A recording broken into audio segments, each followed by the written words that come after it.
This is a poem we first heard when we walked the Kokoda track. We heard a number of poems, but this was a standout. It's called Beneath the Faded Word. It sat out in the shearing shed for 30 years or more, with cobwebs, dust and binding twine, and sheep dung on the floor. An old and rusty lockwood kept its secrets from my eyes, a cabin trunk of leather, there since 1945. I asked my dad who owned it what we kept it for. He replied, it's Uncle Basil's. He brought it back from the war. So don't you bloody touch it, or I'll tan your bloody hide. But that only made me more inclined to see what was inside. I wondered at its mysteries and the treasures that it hid beneath that faded word to brook, stenciled on the lid. Near Wilkenya, where only hardy cattlemen go, Uncle Basil had a station, Baden Park, near Ivanhoe. A strong and gentle man who once rode the Birdsville track, just to prove he wasn't hampered by the shrapnel in his back. I stood alone and weighed it up. Which would I decide? Should I leave the memories undisturbed or take a look inside? I knew I had to take a look to see what it would hold. Medals, spoils of war, silver, jewels or gold. Well, the old man went off fishing of a Sunday with Bob Gray, and if I was going to do it, that would have to be the day. I started out determined, was done by 2:30, and with half a broken hacksaw blade, I cut the padlock through. But even as I opened it, the truth was plain and clear. The old trunk had no gold or jewels. There was no treasures here. Just a pile of letters tied with string and an old moth-eaten flag, a rusty metal helmet, a mouldy webbing bag, a cup made from a jam tin, an emu-feathered hat, a newspaper clipping with a title, Desert Rat, some pictures of the pyramids, a rusty bayonet, an IOU Jack Carmody, £2, a two-up debt. I folded out a faded map as the day began to wane, foreign places like Benghazi, Tobruk, Kokoda, and Alamein. Then I came upon a satchel and a little leather book and a photo of some blokes, so I took a closer look.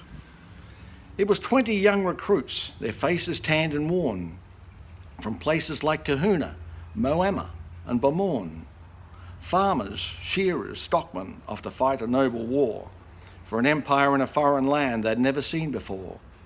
And scrawled across the bottom in a writing rough and coarse, 20 names below the words, the Echuca Boys Light Horse. I turned the photo over, and there upon the back were words that sent a chill through me and made my mouth go slack. A solemn list of 20, the fate of each the same. Every one but Uncle Basil had a date beside their name. Some said September 42, some said June, July, a record of our history, a date that each one died. I turned back to the photo and looked in every face, and written over each one was a month, a year, a place. Each grinning sun-bronzed soldier's face, each now had a name, like September 1942 Kokoda, or November 1943, the words Al Alamein. I wonder did they think as they sailed across the foam that amongst them only one, Uncle Basil, would come home. And recorded in that little book, I remember to this day, a record of their actions and how each one passed away. A mortar shell on patrol, a sniper in the night, a landmine blew one's legs off. Poor bastard died before first light. The death of each was brutal, the reality was stark. 40 pages written there, I finished just on dark. I slowly closed that record of the men that kept us free, and I turned to see my father, watching silently. He didn't do his block as I expected that he would. He just said, come on, let's pack it up. I reckon that we should. So with love and care, we packed away the treasures from the past. When I came upon that photo that I'd put aside till last, and with new respect and love, I recorded his fate. Next to Uncle Basil, I wrote April 68. Yeah, Dad and I, we packed it up and put it back again. We wrapped it in a bit of tarp to keep it from the rain. We never spoke about it or discussed what we had read. I reckon that was just his way to respect those blokes long dead.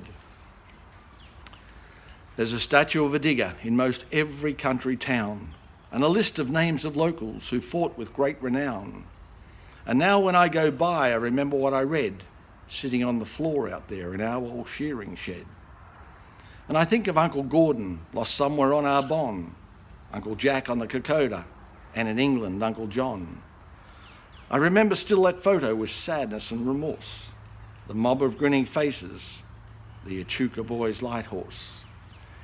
In a cemetery near Ivanhoe lies a bloke who left his mark, Basil Thomas of Echuca, to Brook and Baden Park. Thanks, guys.